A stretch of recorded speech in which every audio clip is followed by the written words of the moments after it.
Aleluia. Glória a Deus. Bom, para quem não me conhece, meu nome é Karen. Sou pastora aqui no ministério, junto com meu marido, que está ali. E nós somos daqui da sede, né? Somos filhos daqui, como eu disse para as meninas ali atrás. E hoje nós estamos lá em Ribeirão Preto. Tem até umas ovelhas nossas aqui, de Ribeirão. O Israel que tocou baixo ali. Uma bênção. Então é um prazer enorme estar aqui. Nem todas as pessoas eu conheço, né? Tem várias pessoas novas. Mas é com muita alegria que nós estamos aqui. E nós hoje vamos estar falando sobre o orgulho. Queria que você anotasse aí. Nós vamos estar falando sobre o orgulho.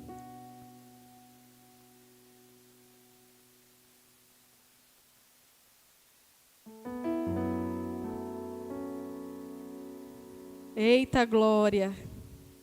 Quem aqui se acha orgulhoso?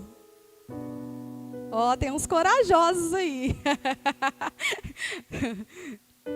É difícil admitir certas coisas, né, na nossa vida.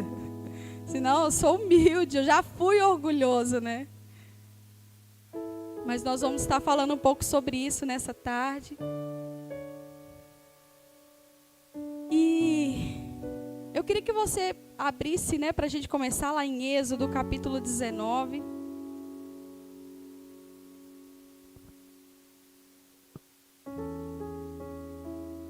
Êxodo 19.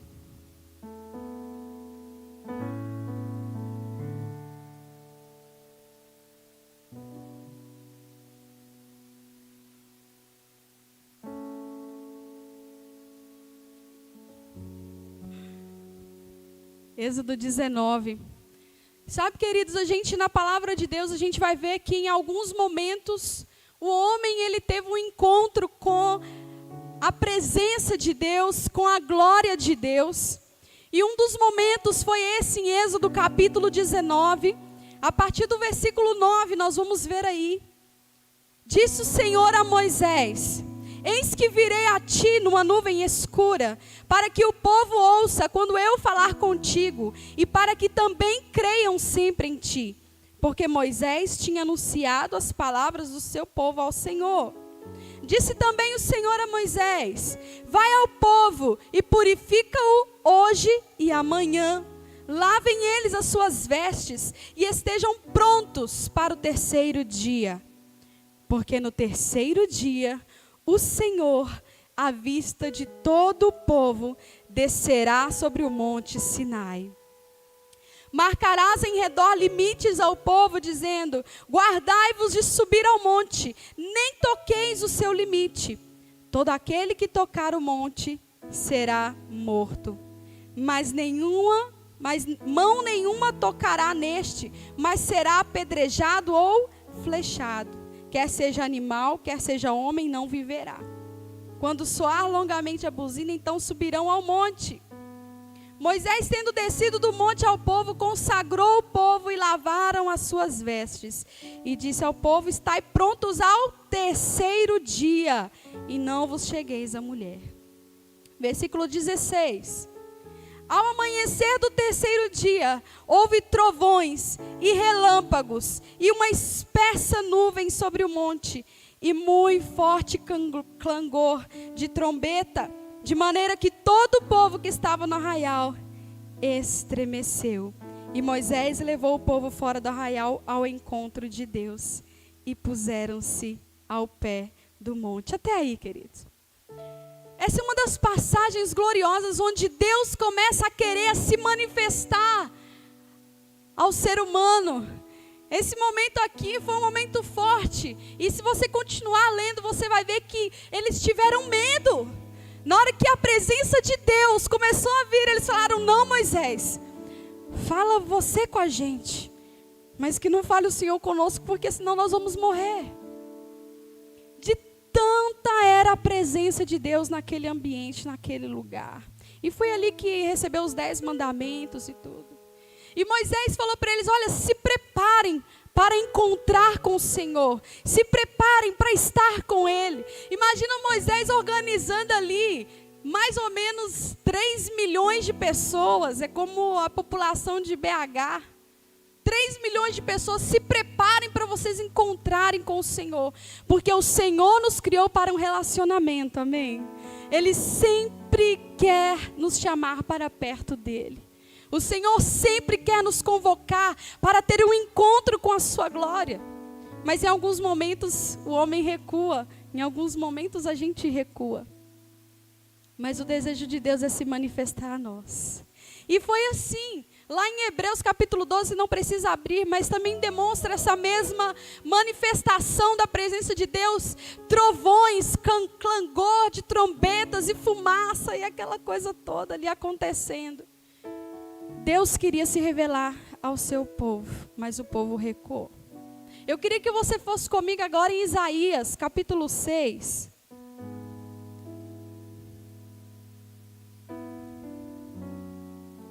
Isaías.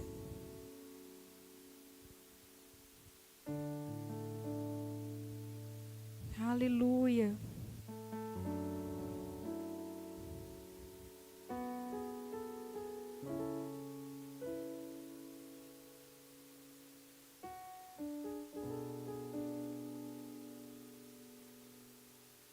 Aí em Isaías capítulo 6, a partir do versículo 1, a gente vê um outro homem que teve um encontro com a glória de Deus, um encontro marcante com a presença de Deus. A partir do versículo 1 diz assim: no ano da morte do rei Uzias, eu vi o Senhor assentado sobre um alto e sublime trono, e as abas de suas vestes enchiam o templo. Aleluia! Serafins estavam por cima dele, cada um tinha 6 asas. Com 2 cobria o rosto, com 2 cobria os seus pés, e com 2 voava. E clamavam uns para os outros, dizendo: Santo, Santo, Santo é o Senhor dos exércitos. Toda a terra está cheia da sua glória. As bases do limiar se moviam à voz do que clamava, e a casa se encheu de fumaça. Até aí diz: olha, no ano da morte do rei Uzias, e mais para frente, se o Senhor permitir, a gente vai falar de Uzias. Mas sabe, queridos, às vezes algumas coisas precisam morrer dentro de você para que você veja a glória de Deus. E é sobre isso que nós vamos falar nessa tarde. O que precisa morrer dentro de você para que você tenha um encontro verdadeiro com a glória de Deus? Aqui nós estamos em Isaías capítulo 6. Do capítulo 1 ao capítulo 5, Isaías está ali profetizando e apontando o dedo para todos, para toda a nação. Ele está dizendo: ai de vós, e ele está dizendo vários juízos, e que eram verdadeiros. Mas aqui no capítulo 6, ele então morre aquele rei.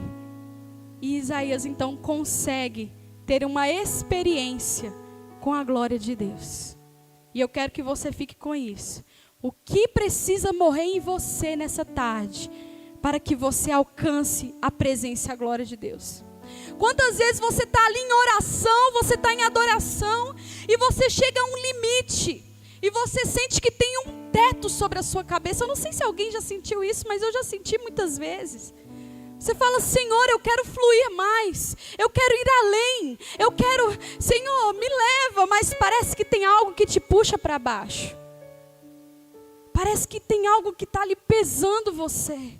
E você se sente indisposto, você se sente fraco, você sente aquele peso. Mas nessa tarde, queridos, em nome de Jesus, eu quero declarar sobre a sua vida que tudo que te impede de ver a glória de Deus seja removido da sua vida em nome de Jesus. Que morra aquilo que precisa morrer.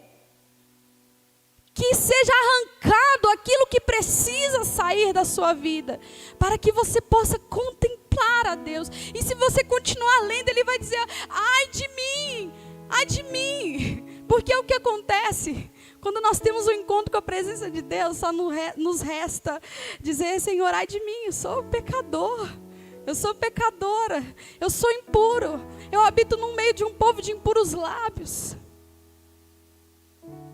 E eu quero que você vá comigo agora em Isaías mesmo, capítulo 66. Aqui nós vamos ler muito a Bíblia, amém? Nós estamos no estudo, não é bem uma pregação, é um estudo. Então a gente vai ler bastante a Bíblia. Quem aí ama a palavra de Deus? Amém? Então a gente vai ler vários textos. Isaías, capítulo 66. Isaías 66.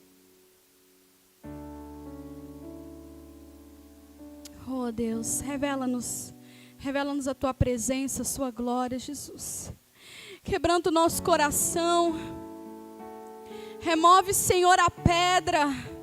Remove, Jesus, a idolatria. Remove, Jesus, aquilo que nos impede. Eu peço que o Senhor traga, ilumine os olhos. Como nós cantamos aqui, o teu toque abriu os olhos do meu coração. Que o Senhor abra os olhos do coração dos meus irmãos aqui nessa tarde, para que nós possamos ver o que precisa ser removido das nossas vidas, em nome de Jesus. Isaías 66, assim diz o Senhor, o céu é o meu trono e a terra o estrado dos meus pés. Que casa me edificareis vós? E qual é o lugar do meu repouso? Porque a minha mão fez todas estas coisas, e todas vieram a existir, diz o Senhor.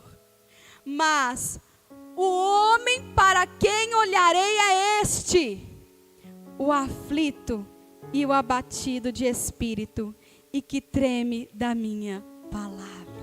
Eu vou ler novamente. Mas o homem para quem olharei é este, o aflito e abatido de espírito, e que treme da minha palavra. Aleluia! Isaías então ouviu Deus falando algo para ele. Olha, filho, eu vou olhar, eu procuro essas pessoas. Querido, Deus se importa com você. Deus olha para você. E é interessante que essa palavra olhar, no original, é nabat.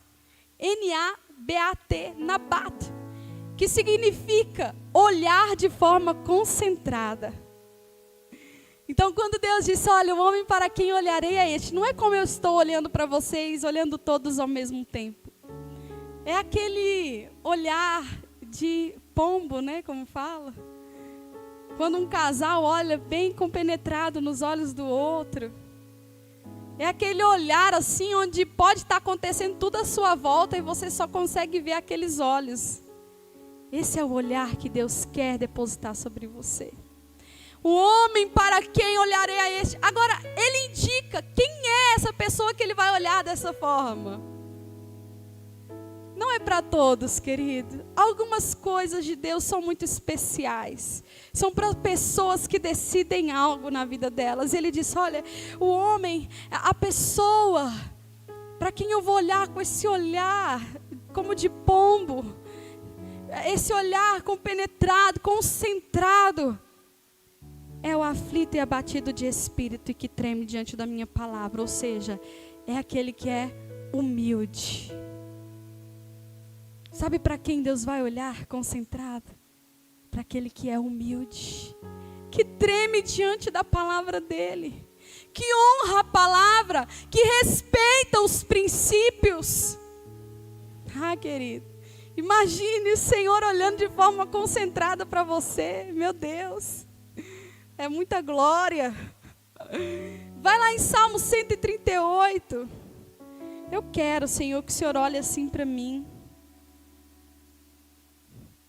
Mas alguém quer? Alguém ali falou amém? Salmo 138. Versículo 6.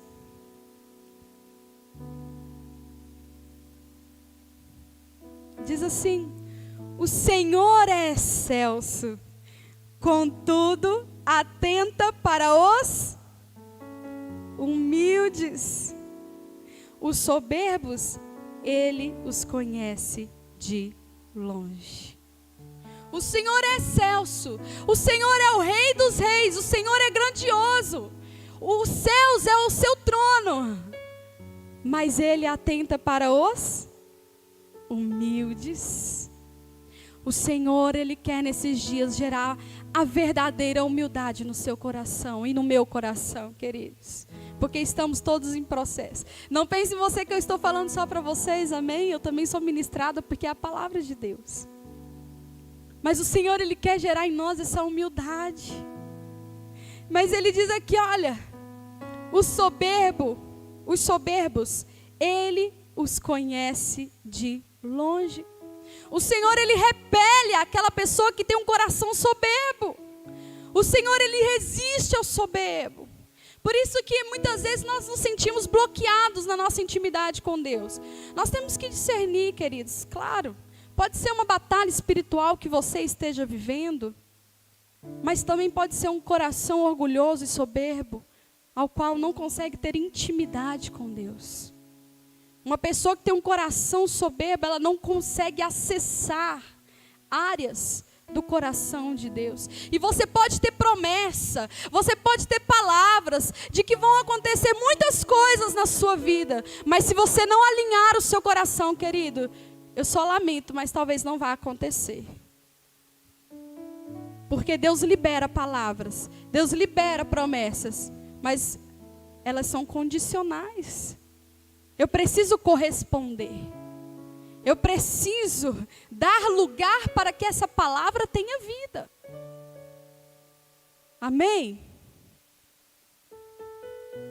Então isso é algo assim como plantar e colher. É algo natural de Deus. Você tem um coração soberbo, orgulhoso, você não consegue acessar o coração dele. Você tem um coração humilde, você consegue acessar o coração do Pai. Aleluia. Mas por que eu quero abordar? Porque às vezes a nossa visão como cristãos a respeito da soberba é muito superficial. A gente associa a soberba a alguns fatores mais de estereótipos. Às vezes você pensa que o soberbo é aquela pessoa que está com o carro do ano. Às vezes você pensa que o soberbo é aquela pessoa que só anda, como diz aqui, nos panos, né? Não sei como que fala lá na sua terra. Aquela pessoa que só anda elegante.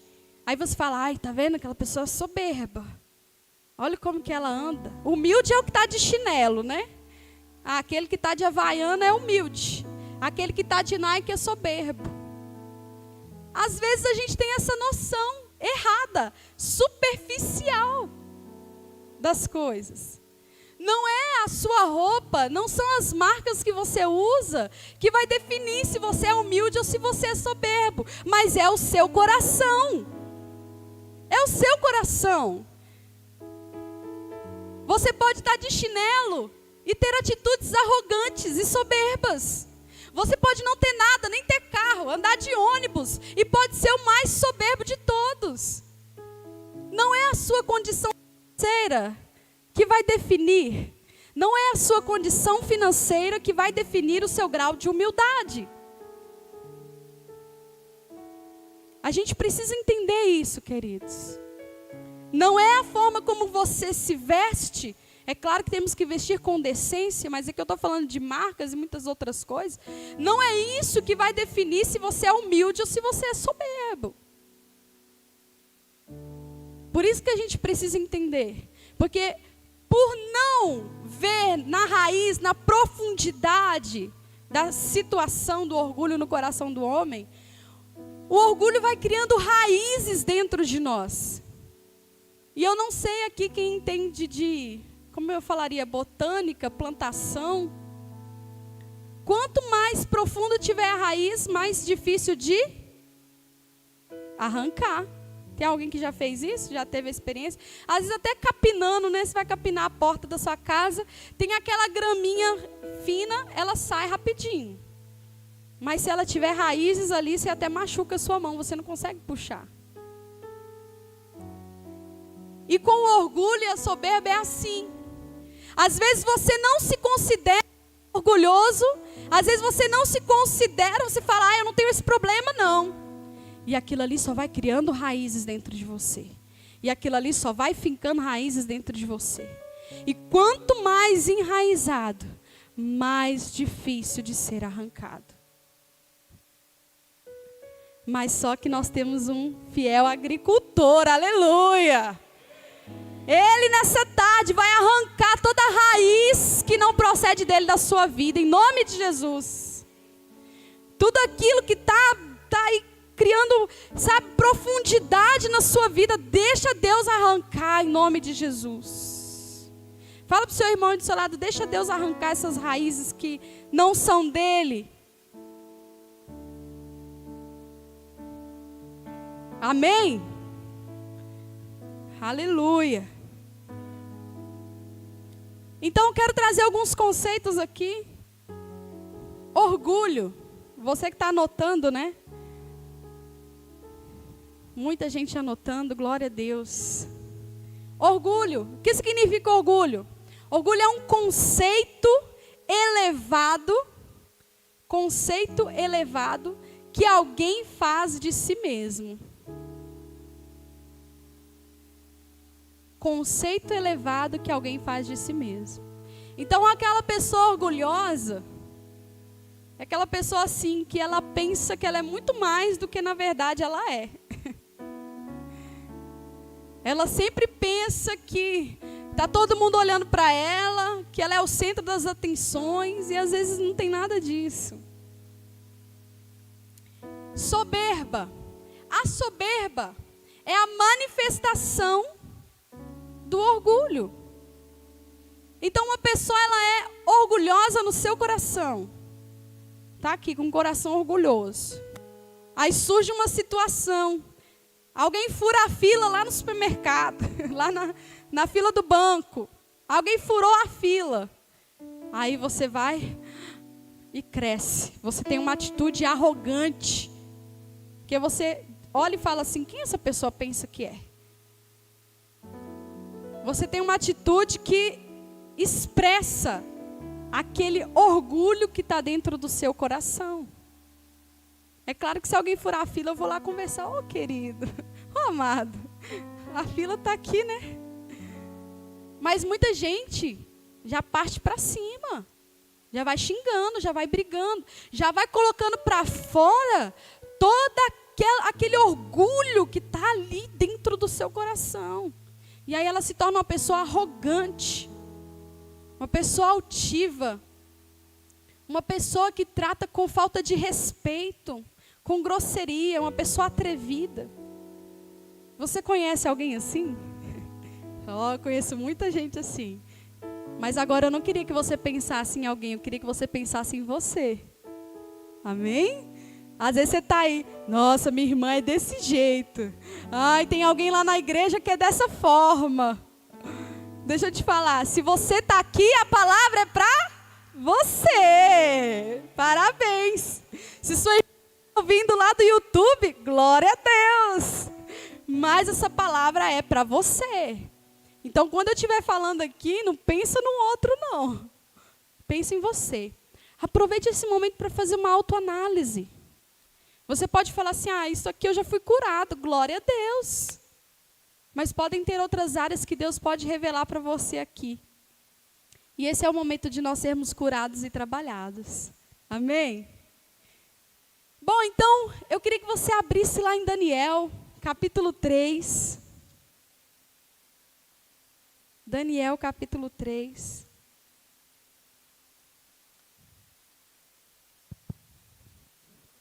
Daniel, capítulo 3.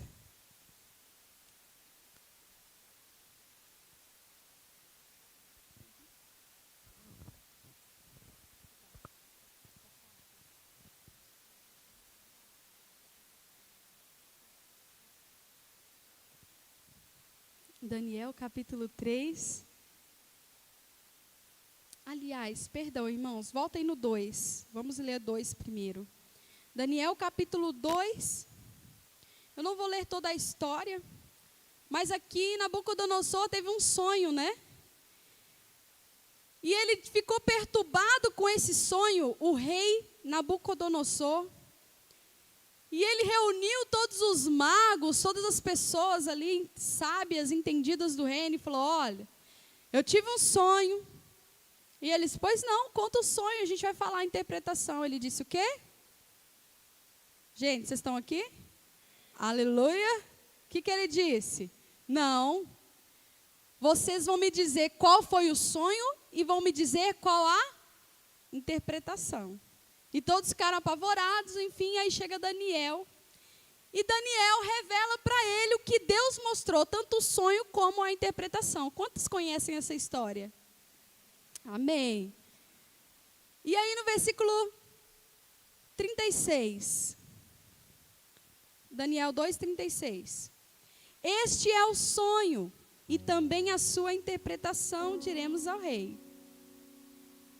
Tu, ó rei, rei de reis, a quem o Deus do céu conferiu o reino, o poder, a força e a glória, a cujas mãos foram entregues os filhos dos homens, onde quer que eles habitem, e os animais do campo e as aves do céu, para que dominasses sobre todos eles.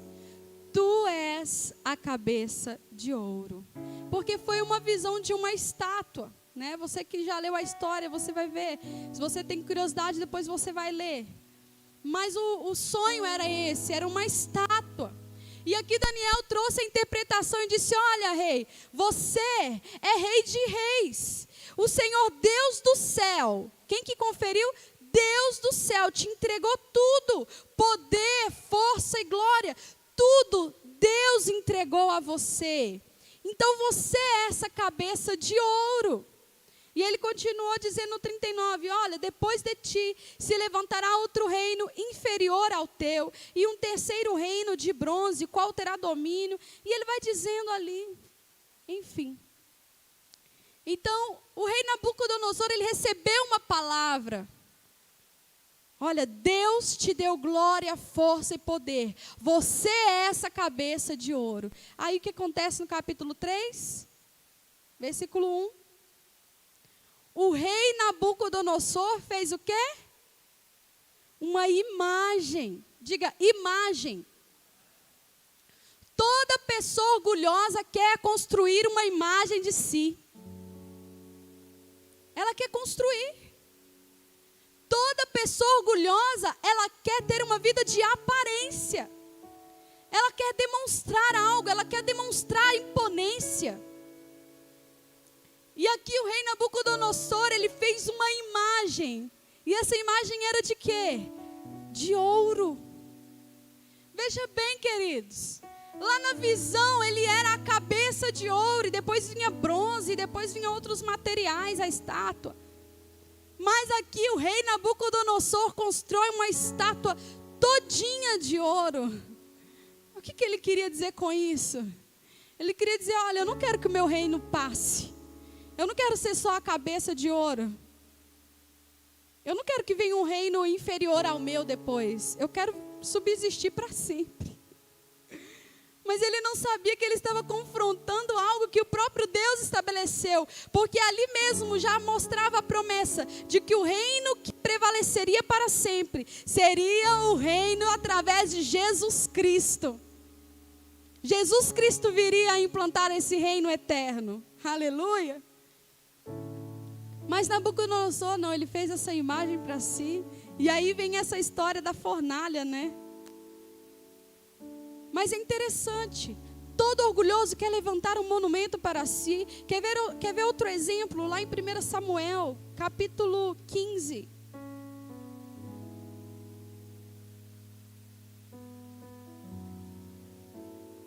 Primeira Samuel, capítulo 15,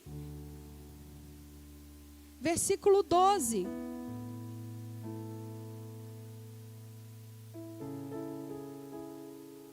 Diz assim: madrugou Samuel para encontrar a Saul pela manhã, e anunciou-se aquele: já chegou Saul ao Carmelo, e eis que levantou para si um monumento. Olha o que aconteceu aqui. Saul, ele teve uma vitória numa guerra, mas ele não entendeu, ele não discerniu que aquela vitória veio de Deus. Então ele pensou que aquela vitória veio dele. E o que ele disse? Vou levantar um monumento. Vou levantar algo em minha própria honra. Na versão NVI diz isso. Não sei se alguém está com a Bíblia NVI, mas diz isso. Um monumento em minha própria honra. Toda pessoa orgulhosa, ela quer levantar um monumento. Ela quer ser adorada. Ela quer as pessoas em volta dela dizendo: uau, como você é o máximo. Uau, o que seria da minha vida sem você? Queridos, eu não estou dizendo contra a gratidão, amém? Nós temos que ser pessoas gratas. Mas aqui eu estou falando da pessoa que espera receber isso o tempo todo. Ela quer ser admirada o tempo todo. E Saul cometeu esse erro, e foi aqui no desenrolar da história que ele perdeu o reino. Tanto que no capítulo 16, o Senhor já escolhe Davi. Então nós temos que ter muito cuidado com a soberba, com o orgulho, porque pode sim remover algo que talvez veio de Deus para você. Querido, preste atenção nisso. Saul foi um homem levantado por Deus, mas por causa do seu coração egoísta, soberbo e orgulhoso, ele perdeu o reino que Deus entregou na mão dele. Não pense em você que as coisas elas são para sempre na sua vida. Não é assim não. Por isso que nós temos que cultivar a nossa vida devocional. Nós temos que cultivar uma vida de altar, uma vida de arrependimento, como tem sido falado aqui. Porque ai de nós, queridos, se nós não estivermos ali, agarrados no altar, agarrados no colo do Pai. Saul recebeu uma dádiva, Saul profetizou, irmãos. Tanta coisa Saul viveu. Mas ele começou a receber a glória para si.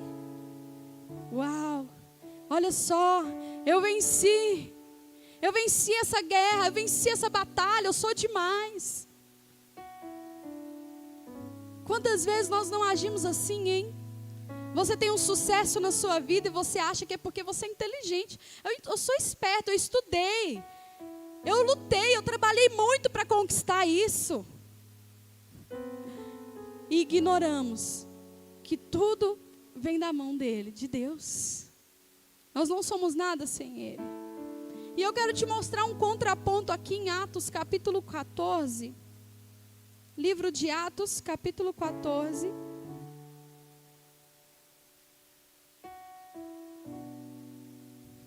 Aleluia. Atos capítulo 14. Versículo 8.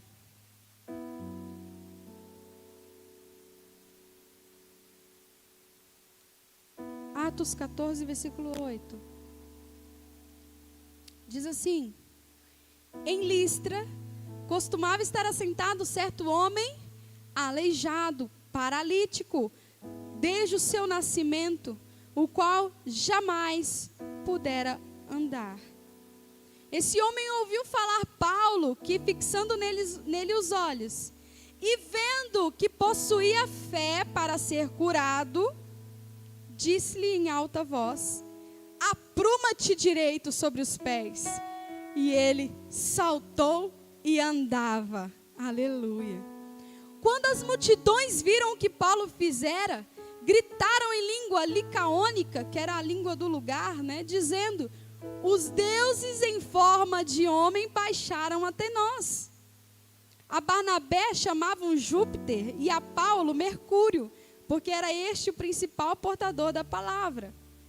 O sacerdote de Júpiter, cujo templo estava em frente da cidade, trazendo para junto das portas touros e grinaldas, queria sacrificar juntamente com as multidões. Versículo 14. Porém, ouvindo isto, os apóstolos Barnabé e Paulo, rasgando as suas vestes, saltaram para o meio da multidão clamando: senhores, por que fazeis isto? Nós também somos homens como vós, sujeitos aos mesmos sentimentos, e vos anunciamos o evangelho, para que destas coisas vãs vos convertais ao Deus vivo, que fez o céu, a terra e o mar e tudo que neles há, o qual nas gerações passadas permitiu que todos os povos andassem nos seus próprios caminhos. Contudo, não se deixou ficar sem testemunho de si, fazendo o bem, dando-vos do céu chuvas e estações frutíferas, enchendo o vosso coração de fartura e de alegria. Dizendo isto, foi ainda com dificuldade que impediram as multidões de lhes oferecerem sacrifícios. Que coisa, olha que diferença. O apóstolo Paulo e Barnabé realizam ali então uma cura daquele aleijado e de repente todo mundo vai para cima deles, aplaudindo e falando: viva, viva, vocês são deuses, olha o que vocês fizeram. E eu vejo essa prova aí no ministério deles, que eles poderiam dizer: olha, realmente, até que enfim tem alguém me reconhecendo, né? Até que enfim tem alguém vendo o meu valor. Tá vendo? Deus me usa, viu? Mas não foi isso que eles fizeram. O que eles fizeram? Eles rasgaram as suas vestes. Eles falaram: para com isso, eu sou homem, nós somos homens iguais a vocês. Mas dá glória a Deus, o Criador dos céus e da terra, o Deus que desde a antiguidade tem se manifestado. E o que Ele fez ao curar esse homem foi para ministrar a vocês, para mostrar que Ele é real, que Ele existe. Foi para manifestar a sua bondade. Queridos, nós que temos ministério, eu creio que todos nós aqui temos, estamos envolvidos. Talvez você é líder de célula, você é pastor, você está aí envolvido. Nós temos que ter muito cuidado com isso. Porque nós estamos aqui, muitas vezes diante das pessoas, ministrando algo de Deus. E gente, Deus, Ele respalda a sua palavra. A glória vem, a presença de Deus vem. Pessoas são curadas, famílias são restauradas. O que nós temos vivido lá em Ribeirão Preto tem sido algo sobrenatural. Quantas famílias têm sido restauradas? Casamentos. Nesse 1 ano e meio que nós estamos lá, nós já fizemos mais de 7 casamentos. Agora eu vou dizer que é porque eu e meu marido somos demais, a gente é top. Uau, misericórdia. Se não for a graça de Deus, se não for a bondade de Deus, se eu não entender que nós somos cooperadores do Espírito Santo na obra, queridos, você é um cooperador de Deus. A obra não depende de você, a obra não depende de mim, mas o Espírito Santo de Deus nos escolheu como cooperadores. Ele disse: filho, eu quero agir na terra junto com você. E Ele nos chama, mas a glória é toda dEle. A glória é toda dEle. Aleluia. E assim tem que ser a nossa caminhada. Uau, como você toca muito, Fábio. Eu toco mesmo, mas se não for a unção de Deus, nada vai acontecer. Nossa, como você fala bem. Realmente, Deus me deu o dom da oratória. Mas se eu não tiver a unção de Deus, nada vai acontecer. Se eu não depender dEle, nada vai acontecer. Eu dependo dEle. Eu não vou para o outro extremo de falar: nada, eu não toco não. Mentira, toca assim ali. Não vamos ser de falsa humildade. Mas nós temos que dar glória a Deus. Foi Ele que nos capacitou, foi Ele que nos deu e é tudo para Ele. Aleluia. Aleluia. Você pode dar um aplauso para Ele? Ele merece. Deus, Ele merece. Jesus, o Espírito Santo, aleluia, eles merecem. Tudo é deles. Tudo é para eles. Nada é nosso. Nem a nossa vida é nossa. Mas a pessoa orgulhosa, ela tem esse senso exagerado da sua própria importância. Então ela não atribui glória a Deus. Naquele momento, Nabucodonosor falou: eu sou o cara mesmo. Eu realmente domino sobre tudo. Naquele momento, Saul disse: eu sou um guerreiro, eu venço todas as batalhas. e ele não deu glória a Deus. Então que nós possamos aprender a devolver a glória a Deus, a Ele. Aleluia. Eu queria que você abrisse, eu disse que nós iríamos falar sobre Uzias, 2 Crônicas, capítulo 26.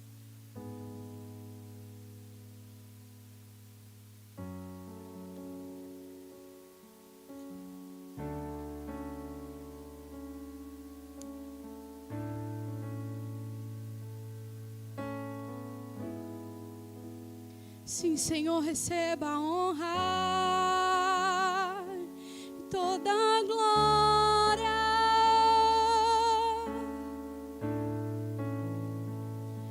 Seja honrado através de mim, Jesus.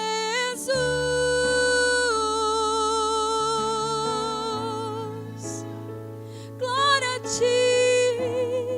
Glória a Ti, meu Pai.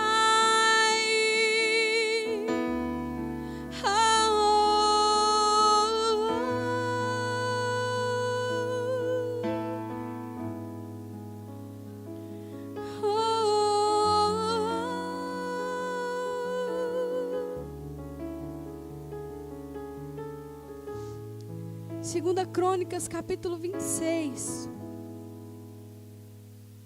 A partir do versículo 1. Aleluia. Santo. Todo o povo de Judá tomou a Uzias, que era de 16 anos, e constituiu o rei em lugar de Amazias, seu pai. Ele edificou a Elate e a restituiu a Judá, depois que o rei descansou com seus pais. Uzias tinha 16 anos quando começou a reinar, e 52 anos reinou em Jerusalém.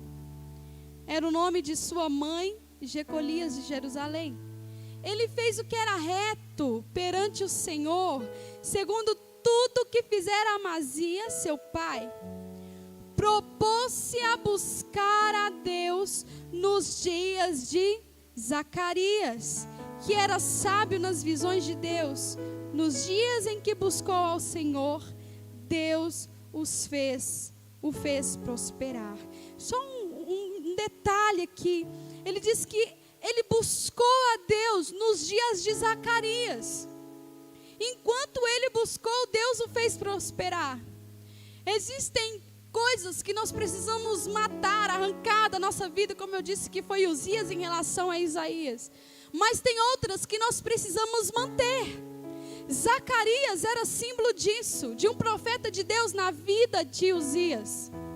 Então existem coisas, pessoas, existe algo de Deus que nós não podemos deixar perder. E uma delas é o temor. O temor, queridos, não pode deixar morrer o temor no seu coração. Nunca deixe o temor morrer do seu coração. Amém? Enquanto Zacarias estava vivo, Uzias buscou ao Senhor e Deus o prosperou. Enquanto você tiver o temor de Deus, você vai buscar a Deus e Deus vai te prosperar em tudo que você fizer. Amém? Quantos creem nisso? E aqui eu disse o temor, mas podem ser outras coisas também que nós temos que cultivar na nossa vida. Versículo 6. Saiu e guerreou contra os filisteus e quebrou o muro de Gate, o de Jabiné e o de Asdod, e edificou cidades no território de Asdod e entre os filisteus. Deus o ajudou contra os filisteus. Deus o ajudou contra os filisteus e contra os arábios que habitavam em Gurbaal e contra os meunitas. Os amonitas deram presentes a Uzias, cujo renome se espalhara até a entrada do Egito, porque se tinha tornado em extremo forte. Também edificou Uzias torres em Jerusalém, à porta da esquina, à porta do vale, à porta do ângulo, e as fortificou. Também edificou torres no deserto e cavou muitas cisternas, porque tinha muito gado, tanto nos vales como nas campinas. tinha lavradores e vinhateiros nos montes e nos campos férteis, porque era amigo da agricultura. Versículo 11. Tinha também Uzias um exército de homens destros nas armas, que saíam à guerra em tropas, segundo o rol feito pelo escrivão Jeiel e Maazéias, oficial, sob a direção de Ananias, um dos príncipes do rei. O número total dos cabeças das famílias, homens valentes, era de 2.600. Debaixo das suas ordens havia um exército guerreiro de 307.500 homens, que faziam a guerra com grande poder, para ajudar o rei contra os inimigos. Versículo 14. Preparou-lhes Uzias para todo o exército escudos, lanças, capacetes, couraças e arcos, e até fundas para atirar pedras. Fabricou em Jerusalém máquinas de invenção de homens peritos, destinadas para as torres e cantos das mulheres, para atirarem flechas e grandes pedras. E cantos das muralhas, desculpem. Vou ler novamente o 15. Fabricou em Jerusalém máquinas de invenção de homens peritos, destinadas para as torres e cantos das muralhas, para atirarem flechas e grandes pedras. Divulgou-se a sua fama até muito longe, porque foi maravilhosamente ajudado, até que se tornou forte. Diga forte. Até que se tornou forte. Olha o tanto de coisa que nós lemos aqui sobre esse rei. E ele edificou isso, e ele fez aquilo, e ele tem exércitos, e ele criou armaduras, e ele fez isso, e ele fez aquilo, e o renome dele se espalhou, e ele começou a receber presentes. Até que se tornou forte. E o detalhe que no versículo 15, no final, fala: porque ele foi maravilhosamente ajudado. Quem o ajudou, queridos? Quem o ajudou? Deus, você tem dúvida disso? Um cara que faz tudo isso, um rei que vence, que faz, que conquista todas essas coisas a partir dos 16 anos de idade. É porque Deus era com ele, porque ele buscava a Deus. E aqui diz, até que ele se tornou forte. E aqui começa uma nova história na vida de Uzias. Versículo 16. Mas havendo-se já fortificado, exaltou-se o seu coração para a sua própria ruína. E cometeu transgressões contra o Senhor, seu Deus, porque entrou no templo do Senhor para queimar incenso no altar do incenso. Então veja bem, Uzias começou a reinar com 16 anos. Enquanto Zacarias esteve com ele, ele buscou a Deus, ele prosperou, ele conquistou muitas coisas, ele foi maravilhosamente ajudado. Mas sabe o que acontece? Muitas vezes, quando nós começamos a crescer, nós perdemos a noção de que quem está nos levantando é o Senhor. Por isso que ser conhecido, ser famoso é algo tão difícil. É tão difícil. É pecado ser famoso? Não é. Jesus era famoso. Mas a questão é a corrupção que há dentro do nosso coração. Ele começou a se tornar famoso. Ele começou a se tornar grande. E ele falou, eu sou o cara. Peraí.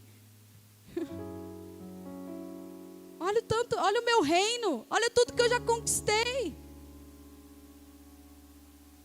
E aí o que ele faz? Ele começa a pecar contra o Senhor. Aí começa a ruína.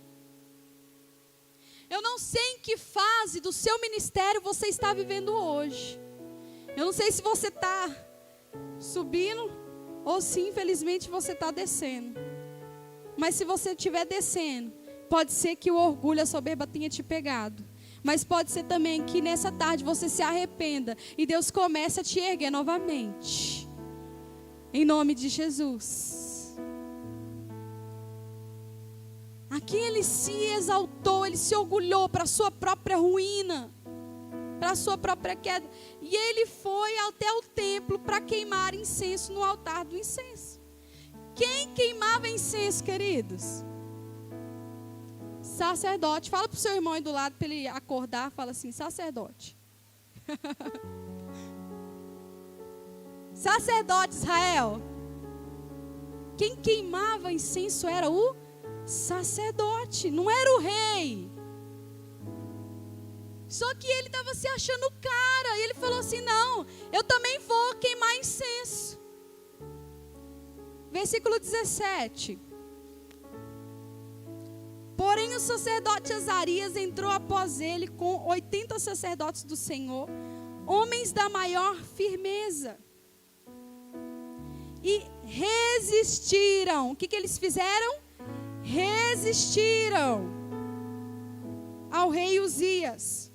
E lhe disseram, a ti, Uzias, não compete queimar incenso perante o Senhor, mas aos sacerdotes, filhos de Arão, que são consagrados para este mister. Sai do santuário, porque transgrediste, nem será isso para a honra tua da parte do Senhor Deus. Eles falaram, olha, Uzias, não compete a você. Você está louco, você está queimando incenso. Sai fora daí. Sai fora daí, agora. Você está correndo risco. Você não foi chamado para isso. Aí o versículo 19. Então Uzias se indignou. Se indignou. Quem eles pensam que eles são? Eu sou o rei. Eu mando neles todos. Vocês é que estão loucos de falar assim comigo? Indignando-se ele, pois, contra os sacerdotes. Voltando ao 19. Então Uzias se indignou. Tinha um incensário na mão para queimar incenso. Indignando-se ele, pois, contra os sacerdotes, a lepra lhe saiu na testa perante os sacerdotes, na casa do Senhor, junto ao altar do incenso. Então o sumo sacerdote Azarias e todos os sacerdotes voltaram-se para ele, e eis que estava leproso na testa, e apressadamente o lançaram fora. Até ele mesmo se deu pressa em sair, visto que o Senhor o ferira. Assim ficou leproso o rei Uzias até ao dia da sua morte, e morou por ser leproso numa casa separada, porque foi excluído da casa do Senhor. E Jotão, seu filho, tinha a seu cargo a casa do rei, julgando o povo da terra. Até aí. Os sacerdotes avisaram ele. Sai daí. Anda, você está fazendo algo muito errado. Isso não é da sua alçada. Você não foi atribuído para isso. Quantas vezes você não respeita a direção que vem dos seus pastores e você age daquela forma assim, não, mas Deus não fala só com o meu pastor, Deus fala comigo também. Como foi com Corá, Datã e Abirão, com Moisés. E aí você começa a querer entrar em uma esfera de autoridade que Deus não lhe conferiu. E você começa a querer se colocar numa posição que Deus não te estabeleceu. E quando você faz isso, querido, você está correndo risco. Não adianta você ir para uma cadeira e julgar o seu pastor e dizer, se fosse eu faria assim. Se fosse eu, o pastor está fazendo errado, não é por aí não. Colocando para fora toda a sua soberba, o seu orgulho. Não, ele está errado, não é assim não. Eu vou fazer do meu jeito, que é melhor, sabe? O pastor me falou que era para eu fazer assim, mas eu não acho que ele está certo, não. Eu acho que eu vou fazer do meu jeito, que vai ser melhor. Ele não está entendendo. Eu que estou na situação, eu que estou entendendo. Ele não está entendendo, então eu vou fazer do meu jeito. E aí a pessoa começa a sair do centro do propósito de Deus. E naquele momento, Uzias teve a oportunidade de se arrepender e falar, onde que eu estava com a minha cabeça? É mesmo Que bom que vocês estão me alertando, obrigado. E se arrepender. Mas ali a palavra diz que ele se indignou novamente. Se indignou.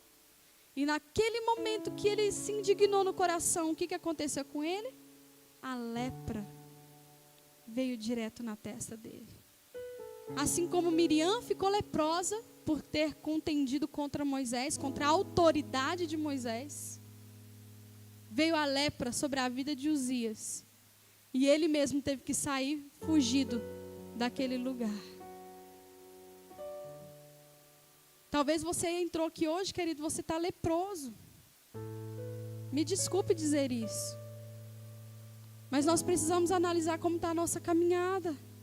Será que nós temos quebrado princípios de autoridade? Será que nós temos nos colocado em posições que Deus não nos colocou? Talvez você tenha se colocado sobre a vida das pessoas, igual Absalão ficava lá na porta. O rei é muito ocupado, vem aqui que eu vou te ajudar. O pastor é muito ocupado, a pastora não tem tempo para você não, mas eu tenho. E começa a usurpar um lugar que não é seu. E começa a roubar o coração das pessoas para um lugar que não é seu. Talvez hoje aqui você está leproso, você está leprosa. Mas Deus, Ele quer te restaurar, em nome de Jesus. Mas nós precisamos reconhecer o que nós temos em nós. Como Deus vai fazer algo se você não enxerga? E por isso essa palavra, para nos ajudar a enxergar o que tem acontecido conosco. Naamã foi um cara leproso que precisou dar lá os 7 mergulhos para ser curado, porque ele tinha uma raiz de soberba, de orgulho na vida dele. Talvez nesses dias você vai precisar mergulhar 7 vezes no Jordão, para que a sua lepra seja removida, para que você aprenda a honrar e respeitar as autoridades que estão sobre a sua vida, para que você pare de querer roubar o coração das ovelhas para você como se fossem suas. Para que você esteja posicionado aonde Deus te colocou. Porque aquele que se humilha, Ele mesmo exaltará. Então não adianta você querer dizer que você é sacerdote se você foi chamado para rei. Não adianta você querer ser o pastor da sua igreja se você é o líder de célula. Seja um excelente líder de célula. E se você tem um chamado pastoral, Deus vai te levantar. Mas não queira usurpar aquilo que Deus não te entregou ainda. Quantos estão entendendo? E é assim. Às vezes vê a gente ministrando louvor. Eu quero também, eu quero também. Às vezes não tem aquele chamado, mas acha que é chegar e vai. Então vai. Então vai. Mas quando está aqui, né, pastor Johnny, a pressão vem. A pessoa fala, peraí, é pesado aqui, né? A arca tem que ficar nos ombros dos levitas, gente. Não é fácil, não. Mas às vezes a pessoa vê a gente e acha, é fácil. Eu queria estar lá no lugar do pastor Johnny, eu queria estar no lugar do Fábio ali. E começa a confundir a própria identidade. Deixa eu te falar, seja quem Deus chamou para você ser. E pronto. Seja quem Deus te chamou para ser. E pronto. Não faça como Uzias, que era rei, tinha vitórias, conquistas, tantas coisas, vocês leram aqui comigo. Era um rei muito bem sucedido. Mas ele quis aquilo que ele não foi chamado para ser. E ali foi a grande ruína dele. E ali ele ficou excluído da casa de Deus, da casa do Senhor. Isso é muito forte. Ele ficou rei só de título, mas quem governou foi o filho dele. Ele ficou excluído da casa do Senhor. Porque é assim que se fazia com os leprosos. Talvez hoje você se sente uma pessoa excluída. Ninguém te chama para nada, você não tem oportunidade, você está aí. Mas talvez você está leproso e você não sabe. Mas deixa Deus te curar. Deixa Ele te curar, porque Ele te chamou para você habitar na casa dEle. Ele não te chamou para você ser excluído da casa dEle. Ele mandou Jesus para te incluir na casa dEle. para que você esteja ali. Então, nesses dias, decida vencer aquilo que tem te travado, em nome de Jesus. Olha em Provérbios capítulo 6, versículo 16. Aleluia! Quantos estão entendendo? Esse PDI é um divisor de águas na sua vida, querido. Sua vida não vai ser mais a mesma.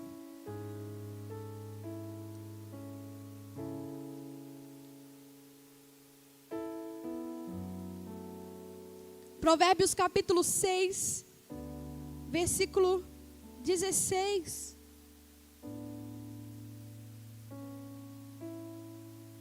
Seis coisas o Senhor aborrece, e a sétima sua alma abomina. Qual que é a primeira?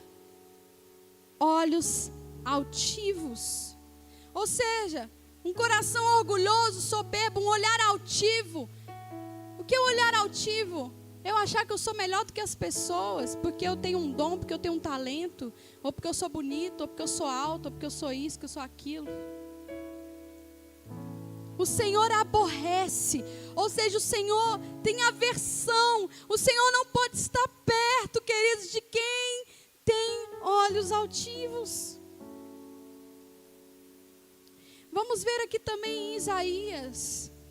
Nós estamos indo e voltando em Isaías.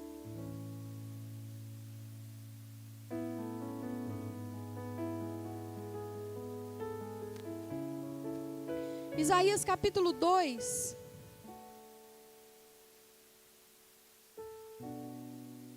Isaías capítulo 2, versículo 11.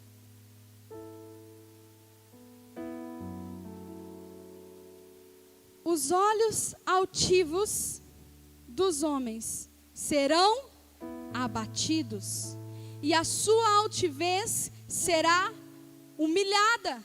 Só o Senhor será exaltado naquele dia.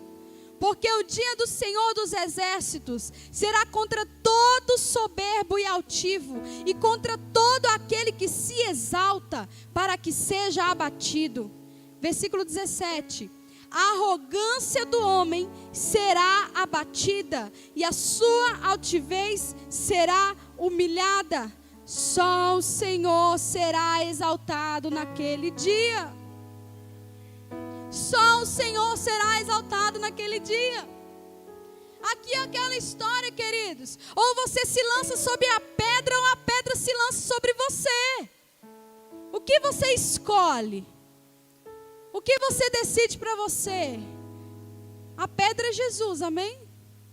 Você vai se lançar sobre a pedra e se esmiuçar e se quebrantar? Ou você vai esperar o dia do juízo em que a pedra será lançada contra você e você será esmagado, quebrantado à força? Que nós escolhamos cair sobre a pedra. Você escolha cair sobre a pedra. Senhor, eu quero me lançar em Ti, eu quero me quebrantar, e eu quero que seja retirado todo o orgulho, toda a altivez. Eu quero ser uma pessoa humilde. Eu quero aprender com o Senhor. Jesus fala muito isso nas suas pregações. Em Mateus 23, versículo 12, ele fala: quem a si mesmo se exalta será humilhado, mas aquele que se humilha será exaltado. Qual que é o padrão do cristianismo que Jesus veio trazer também, queridos? Dentre muitas coisas, mas é a humildade. É a humildade. No livro de Tiago, capítulo 4, você que está anotando, vamos lá em Tiago. Tiago 4.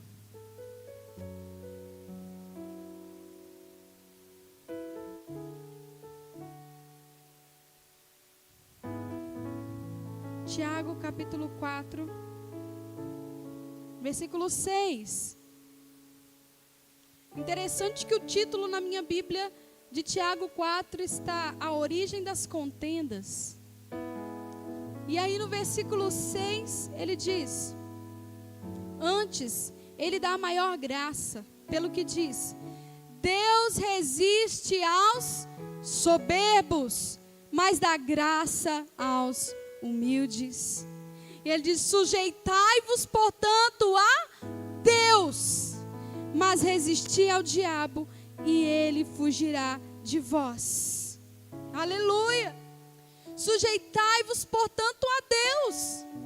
Aqui ele está completando: seja humilde, se sujeite a Deus. Cultive esse coração humilde, porque ele resiste aos soberbos. Lá em Salmos, capítulo 101, versículo 5, para quem está anotando, também diz que Deus não suportará quem tem o coração soberbo. Salmos 101, versículo 5, não precisa abrir. Mas Deus diz: eu não suporto quem tem um coração soberbo. Parece estranho você pensar Deus falando isso, mas é uma verdade. É uma verdade.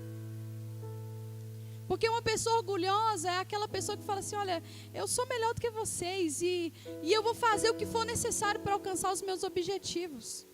Se eu tiver que pisar em alguém, se eu tiver que humilhar, não tem problema, eu vou alcançar. Porque eu quero, porque eu sei quem eu sou, né? A pessoa orgulhosa. E o orgulho, por que Deus resiste muito, fortemente? Porque é um princípio do governo das trevas.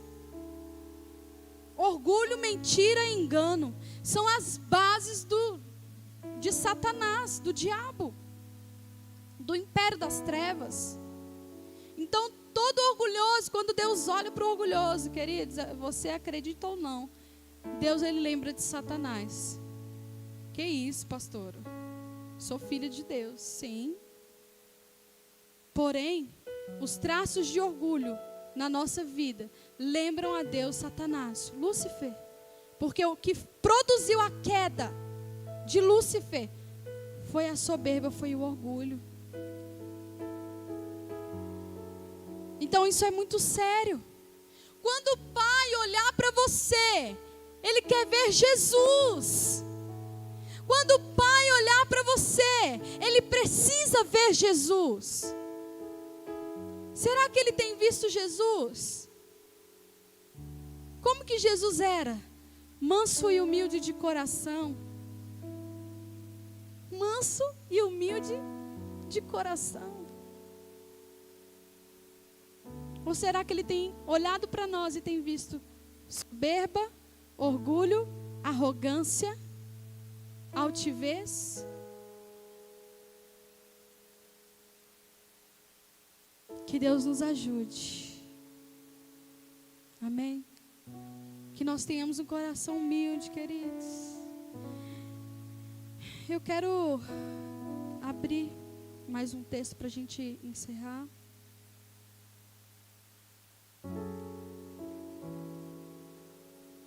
Lá em Lucas, capítulo 18.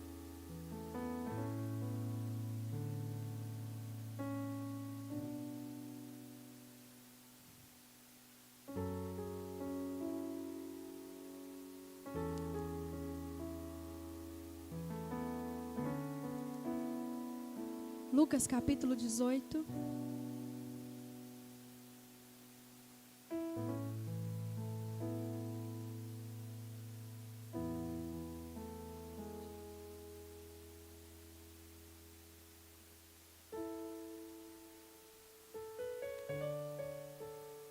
Lucas capítulo 18, versículo 9. Propôs também esta parábola a alguns que confiavam em si mesmo, por se considerarem justos, e desprezavam os outros. 2 homens subiram ao templo com o propósito de orar. Um fariseu e outro publicano. O fariseu, posto em pé, orava de si para si mesmo dessa forma: ó Deus, graças te dou, porque não sou como os demais homens, roubadores, injustos e adúlteros, nem ainda como este publicano. Jejuo 2 vezes por semana e dou o dízimo de tudo quanto ganho. Olha esse fariseu, que gracinha. Obrigado, Jesus, porque o Senhor me usa. Oh, Senhor, eu sou tão bom. Ah, Jesus, eu sou tão humilde. Como que tem sido a sua oração? E aí no versículo 13, o publicano, estando em pé, longe, não ousava nem ainda levantar os olhos ao céu, mas batia no peito dizendo: ó Deus, sê propício a mim, pecador. Digo-vos que este desceu justificado para a sua casa, e não aquele, porque todo o que se exalta será humilhado, mas o que se humilha será exaltado. Aleluia! E aí, para finalizar, eu te pergunto: quem é você nessa história? Você é um fariseu, todo mundo quer ser o publicano, né? Mas aqui no PDI você tem que mostrar quem você realmente é. Aqui no PDI não tem máscara não, as máscaras vão cair em nome de Jesus. Todo mundo quer ser o publicano, né? O humilde que Jesus elogiou. Mas talvez nós temos sido o fariseu. Julgando as pessoas, achando que nós somos melhores do que os outros. Achando que o pecado do outro é maior do que o meu. Aliás, eu nem tenho pecado, né? Se eu for pensar assim, eu não tenho nem pecado, meu Deus. Obrigada. Já pode me levar. Já estou glorificada já. Quem é você nessa história? Fica de pé no seu lugar, querido. Quem é você nessa história? Você é o fariseu ou você é o publicano? Você de pé pode pegar o seu caderno e você pode escrever isso. Quem sou eu? O fariseu ou o publicano?